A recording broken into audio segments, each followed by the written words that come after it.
Au nom de toute l'équipe du magazine, je vous souhaite une belle et heureuse année. 2020, année du 60e anniversaire de l'indépendance pour de nombreux pays africains. Quel bilan peut-on faire de leur développement pour tous ces pays qui aspirent à un développement durable et inclusif? Khaled Higué, bonjour. Bonjour. Vous publiez aux éditions Hermann, L'heure de l'Afrique. Plusieurs États célèbrent cette année le 60e anniversaire de leur accession à l'indépendance. Le rêve d'une Afrique unie et prospère ne s'est toujours pas réalisé, mais y a-t-il des raisons d'espérer? Je crois qu'il y a beaucoup de raisons d'espérer. Regardez aujourd'hui le continent africain. Vous avez une démographie qui est unique au monde actuellement. Vous avez une croissance de 6% presque tous les ans dans les pays africains ou dans les autres pays ou dans les pays occidentaux. Aujourd'hui, la démographie est un point inquiétant puisque les gens sont à moins de 2 enfants par an, à 2 enfants par famille, pardon. Au-delà de ça, vous avez une population africaine qui est très jeune. Vous avez la moitié de la population, plus de 500 millions de personnes qui ont moins de 25 ans. Et dernièrement, vous savez, dans le dernier classement des pays qui ont les meilleures croissances au monde, vous avez 7 pays sur les 10 pays qui ont les meilleures croissances au monde. Donc, il y a tout pour espérer. Il y a tout pour espérer, mais en même temps, la pauvreté est toujours là. La pauvreté est toujours là pour plusieurs raisons. La première raison, c'est que le nombre de pauvres augmente, mais la pauvreté diminue. Nous avons, comme je l'ai dit tout à l'heure, une croissance démographique qui est importante. La population a doublé en moins de 30 ans, donc le nombre de pauvres augmente. Néanmoins, il y a un travail graduel qui est important qui est fait parce que la pauvreté diminue en valeur absolue.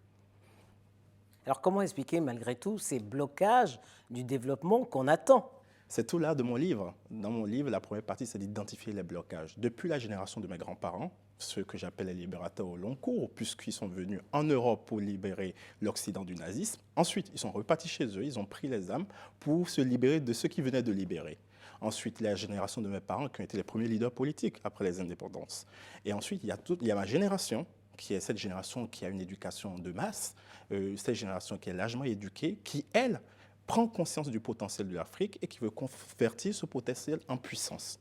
Et c'est pour cette raison qu'il faut admettre que le développement de l'Afrique n'est pas un développement qui doit être immédiat, c'est un développement qui doit être graduel, plus que de génération en génération. Chacun apporte sa pierre à l'édifice et faire en sorte que ce développement soit un développement qui soit reconnu de tous et qui profite à tout le monde. C'est pour ça que je parle de développement inclusif.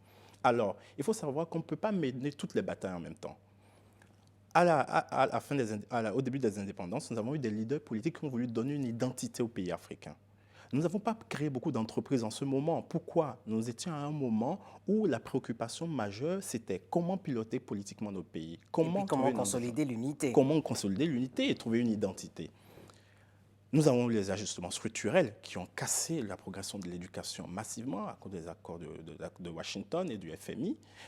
Ensuite, nous sommes rentrés dans une phase maintenant où les jeunes ont pris conscience que les gouvernements ont des limites, les institutions ont des limites et que l'entrepreneuriat est un vecteur important pour créer de l'emploi. Donc nous sommes dans cette phase où la jeunesse prend son destin en main, accepte de créer elle-même ses propres emplois, donc les temps ont changé. Donc nous serons dans une phase où le développement du continent africain, dans des pays africains, va devenir plus effectif.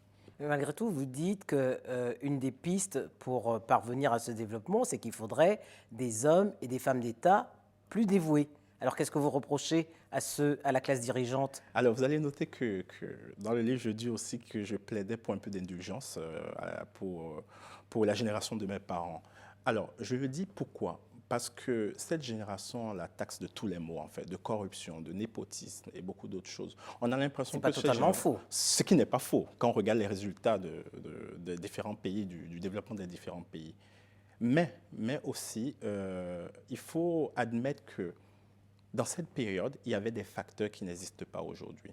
Il y avait des influences externes assez importantes à cause des questions économiques, à cause des ressources naturelles, et que ces ressources naturelles qui avaient une certaine valeur à ce moment sont en train de perdre de la valeur aujourd'hui. Aujourd'hui, vous savez, on parle du Green New Deal, on parle de la révolution verte, dont les énergies fossiles ont de moins en moins de valeur. Donc, on se bat moins en moins pour ces ressources-là. On ne peut pas se battre pour le soleil, on ne peut pas se battre pour l'eau. Donc, les choses changent.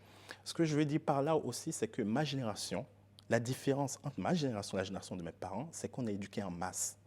Et que les diasporas africaines qui sont à l'étranger ont aussi pris conscience qui ne peuvent pas exister et prendre de la valeur à l'étranger si le continent lui-même ne prend pas de valeur.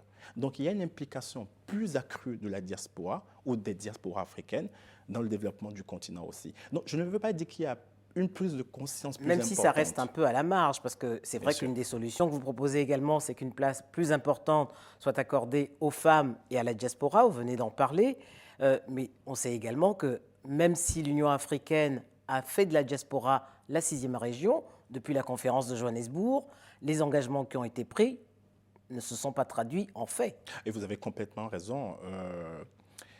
L'Union africaine, pour moi, a pris une définition qui n'est pas assez exhaustive, parce qu'elle est partie du principe que les diasporas étaient acquises au continent, ce qui n'est pas vrai. Qu'est-ce que les Afro-descendants pensent du continent africain aujourd'hui? Qu'est-ce qu'un Antillais qui est en Guadeloupe ou en Martinique pense du continent africain aujourd'hui?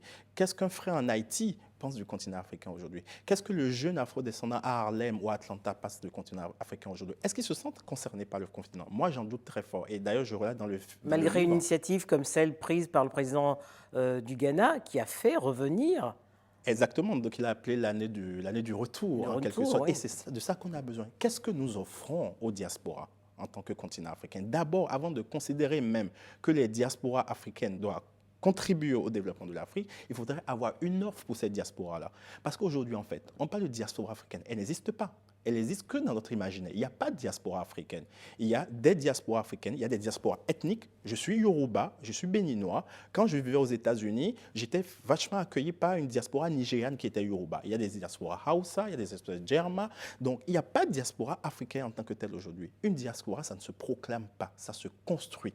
Donc, à partir de ce moment, la définition de l'Union africaine n'est pas exhaustive. Il faudrait revenir en arrière déjà, construire une offre pour les afro-descendants, pour les enfants des immigrés et pour tous ceux-là qui partent du continent vers l'Occident et qui vont étudier, par exemple, ce qui est mon cas. Mais est-ce à l'Union africaine de le faire? Ah, ça c'est une très belle question. Je crois que ça doit commencer par le peuple lui-même. C'est d'abord nous-mêmes qui devons constituer déjà ce que nous entendons par diaspora. Et puis je pense que la diaspora, ça se construit progressivement. Prenez le cas de l'Éthiopie, le barrage de la Renaissance. La diaspora s'est mobilisée massivement. C'est eux qui ont financé le barrage de l'Éthiopie. Et le Ghana fait quelque chose de très bien aujourd'hui. Ils font un appel de 3 milliards de fonds pour pouvoir financer aussi l'économie ghanéenne. Pourquoi? Parce qu'ils ont donné des perspectives à la diaspora. Donc, ce sont des initiatives nationales. Exactement. Il faut commencer déjà comme ça avant d'avoir une diaspora continentale. Donc, ça part du bas et ça arrive vers le haut. Donc, l'Union africaine a quand même un rôle à jouer. C'est quand même une institution supranationale. C'est l'institution qui nous réunit tous. Mais il ne suffit pas de définir une conférence annuelle, dire que les diasporas doivent contribuer au développement de l'Afrique en finançant le développement, parce que c'est tout ce que nous attendons des diasporas, c'est un financement, alors là, nous nous trompons. Les diasporas africaines ont quelque chose au-delà de ça, sur le plan culturel, sur le plan politique, plus à sur offrir. le plan du soft power. Ils ont un travail très important à faire. Regardez la Chine, regardez ce que les Chinois font dans les différents pays, regardez l'Inde, regardez l'Arménie. C'est un outil de soft power très puissant partout où nous sommes dans le monde. Alors, l'Afrique, dites-vous, doit s'autonomiser. Comment faut-il s'y prendre? Et faut-il s'affranchir de l'aide publique au développement, notamment?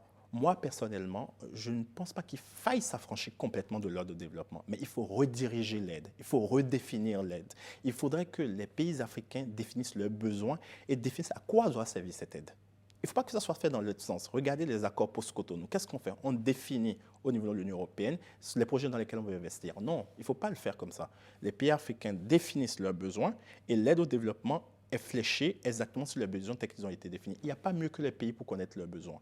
Donc je pense qu'il faut repenser l'aide, parce que l'aide, pour certains pays, est quand même un outil très important de développement.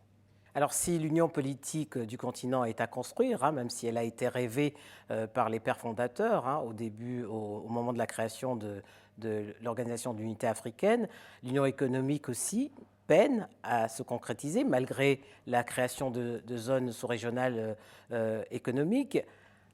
Qu'est-ce que vous pensez de la zone de libre-échange qui a été lancée l'année dernière? Alors, avant de venir à la zone de libre-échange rapidement, il faut savoir que même la notion de panafricanisme n'a pas été inventée sur le continent.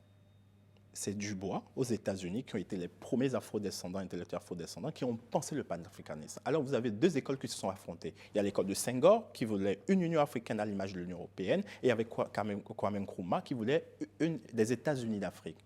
Alors, l'école Senghor a gagné, vu ce qu'on a aujourd'hui. Mais ce que je ressens aujourd'hui, Au-delà d'un balai de chefs d'État de l'Union africaine, il faudrait que l'Union africaine devienne une union des peuples. Aller du Cap à Casablanca et demander aux Africains où se trouve le siège de l'Union africaine, ils ne savent même pas où ça se trouve. Demandez-leur qu'est-ce que c'est l'Union africaine, personne n'est capable de vous en parler. Même les plus instruits ne sont pas capables de vous parler de l'Union africaine. Ça veut dire qu'on a une ignorance totale sur l'institution supranationale. Il faudrait que les peuples se réapproprient l'Union africaine et qu'on redéfinisse l'Union africaine et qu'on définisse une Union africaine des peuples. Et c'est comme ça qu'on va réussir une union politique, une union économique. Alors, je suis très content pour la ZLECA, mais pour la mise en œuvre, nous allons voir au niveau de la mise en œuvre, ça va mettre beaucoup de temps. Alors, la ZLECA, ça existe depuis 15-20 ans dans les archives. La mise en œuvre va prendre du temps à partir du moment où on ne concrétise pas une Union africaine des peuples. Il faut que les pays se réapproprient l'Union africaine, les parlements dans les différents pays se réapproprient cette union et qu'on crée des institutions. On a besoin d'une union de défense parce qu'aujourd'hui, on vit dans un monde trouble. Il faut que les Africains mettent leurs efforts ensemble. On a besoin d'une union économique. On a besoin même d'une union médiatique. Parce que pour le soft power du continent, pour la diplomatie, on a besoin de tous ces outils-là. Et je suis d'accord avec vous qu'il faudrait repenser vraiment ce que c'est aujourd'hui aussi l'Union africaine pour que ça devienne plus effectif. Pour finir, Khaled Igué, votre rêve pour l'Afrique en 2030 ? J'ai un grand rêve sur l'Afrique et que j'ai depuis mon enfance, c'est que je pense qu'il faut arriver à un moment où on arrive à rassembler les enfants d'Afrique, peu importe ils vivent dans le monde. Il faut qu'on trouve un moyen de donner une offre qui fasse qu'il y ait une solidarité collective dans les pays africains et en dehors des pays africains. Et c'est ce que j'appelle le Great Africa Tour ou le retour aux sources et l'interdépendance. J'ai imaginé quelque chose entre les Jeux olympiques et des Jeux d'Orient en fait. L'idée c'est que tous les 2 ans, il y a un pays africain qui candidate pour gagner ce que j'appelle 21 jours de manifestation dans un pays africain pour que dans le monde entier, tous les 2 ans, les diasporas africaines et les Africains aillent découvrir un pays africain, travaillent ensemble, fassent du business ensemble, pas le politique, pas l'économie, pas la culture. Et ça, si nous arrivons à le construire d'ici 2030, ça serait génial. Mais 2030, c'est déjà demain. 2030, c'est déjà demain, c'est dans une dizaine d'années et ça va très vite. Mais il faut se mettre au travail dès maintenant. Merci Khaled Igué. Merci beaucoup.